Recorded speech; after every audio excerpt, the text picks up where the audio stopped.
Jean le chanceux. Jean avait servi son maître 7 ans.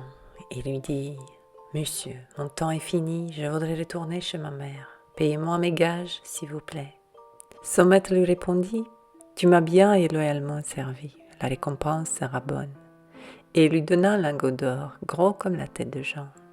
Jean tira son mouchoir de sa poche, enveloppa le lingot et, le portant sur son épaule au bout d'un bâton, il se mit en route pour aller chez ses parents. Comme il marchait ainsi, toujours un pied devant l'autre, il vit un cavalier qui trottait gaillardement sur un cheval vigoureux. « Ah, se dit Jean tout haut à lui-même, quelle belle chose que d'aller à cheval. On est assis comme sur une chaise, on ne bute pas contre les cailloux de chemin, on épargne ses souliers et on avance, Dieu sait combien. » Le cavalier qui l'avait entendu s'arrêta et lui dit « Hé, Jean, pourquoi donc vas-tu à pied ?»« Il faut bien, répondit-il, je porte à mes parents ce gros lingot, il est vrai que c'est de l'or, mais il n'empèse pas moins sur les épaules. »« Si tu veux, dit le cavalier, nous changerons, je te donnerai mon cheval et tu me donneras ton lingot. »« De tout mon cœur, répliqua Jean, mais vous en aurez votre charge, je vous en avertis. » Le cavalier descendit après avoir pris l'or, il aida Jean à monter, lui mit la bride à la main en disant « Maintenant, quand tu voudras aller vite, tu n'as qu'à faire claquer la langue et dire « Hop, hop !» Jean était dans la joie de son âme quand il se vit à cheval. Au bout d'un instant, l'envie lui prit d'aller plus vite et il se mit à claquer la langue et à crier « Hop, hop !» Aussitôt le cheval se lança au galop et Jean, avant d'avoir eu le temps de se méfier, était jeté par terre dans un fossé sur le bord de la route. Le cheval aurait continué de courir s'il n'avait été arrêté par un paysan qui venait en sens opposé, chassant une vache devant lui. Jean, de fort mauvaise humeur, se releva comme il put et dit au paysan « C'est un triste passe-temps que d'aller à cheval, surtout quand on a affaire à une mauvaise bête comme celle-ci, qui vous jette par terre au risque de vous rompre le cou. Dieu me préserve de jamais remonter dessus. À la bonne heure, une vache comme la vôtre, on va tranquillement derrière elle et par-dessus le marché, on a chaque jour du lait, du beurre, du fromage. Que ne donnerais-je pas pour posséder une pareille vache ? » « Eh bien, dit le paysan, puisque cela vous fait tant de plaisir, prenez ma vache pour votre cheval. » Jean était au comble de la joie. Le paysan monta à cheval et s'éloigna rapidement. Jean chassait tranquillement sa vache devant lui en songeant à l'excellent marché qu'il venait de faire. Un morceau de pain seulement et je ne manquerai de rien, car j'aurai toujours du beurre et du fromage à mettre dessus. Si j'ai soif, je traite ma vache et je bois du lait. Que peut-on désirer de plus ? À la première auberge qu'il rencontra, il fit une halte et consomma joyeusement toutes les provisions qu'il avait prises pour la journée. Pour les 2 liards qui lui restaient, il se fit donner un demi-verre de bière et reprenant sa vache, il continua son chemin. On approchait de midi, la chaleur était accablante et Jean se trouva dans une lande qui avait plus d'une lieue de longue. Il souffrait tellement du chaud que sa langue était collée de soif à son palais. Il y a remède au mal, pensa-t-il, je vais traire ma vache et me rafraîchir d'un verre de lait. Il attacha sa vache à un tronc d'arbre mort et, faute de seau, il tendit son chapeau, mais il eut beau presser le pis, pas une goutte de lait ne vit au bout de ses doigts. Pour combler de malheur, et comme s'il prenait maladroitement la bête impatientée, lui donna un tel coup de pied sur la tête qu'elle l'entendit sur le sol, où il resta un certain temps sans connaissance. Heureusement, il fut relevé par un boucher qui passait par là, portant un petit cochon sur une brouette. Jean lui raconta ce qui était arrivé.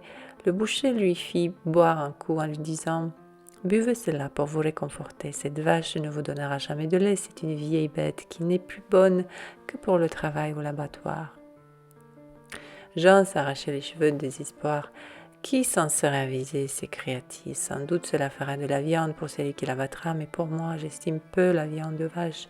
Elle n'a pas de goût. À la bonne heure, un petit cochon comme le vôtre, voilà qui est bon, sans compter le boudin. » « Écoutez, Jean, lui dit le boucher, pour vous faire plaisir, je veux bien troquer mon cochon contre votre vache. »« Que Dieu vous récompense de votre bonne amitié pour moi, répondit Jean, et il livra sa vache au boucher.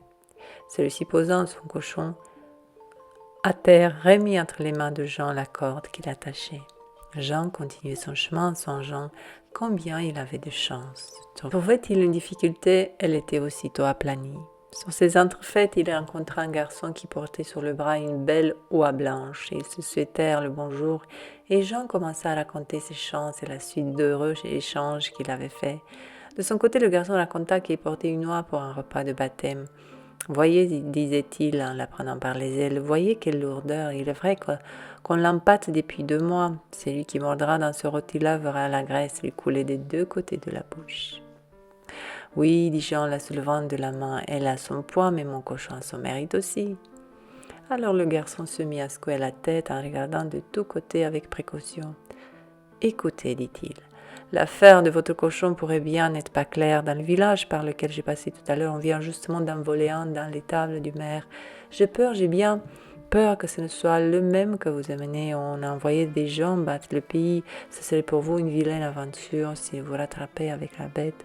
Le moins qui pourrait vous en arriver serait d'être jeté dans un cul de basse fosse. Hélas, mon Dieu, répondit le pauvre Jean, qui commençait à mourir de peur. Aie pitié de moi, il n'y a qu'une chose à faire, prenez mon cochon et donnez-moi votre oie. C'est beaucoup risqué, répliqua le garçon, mais si vous arrivez malheur, je ne voudrais pas en être la cause.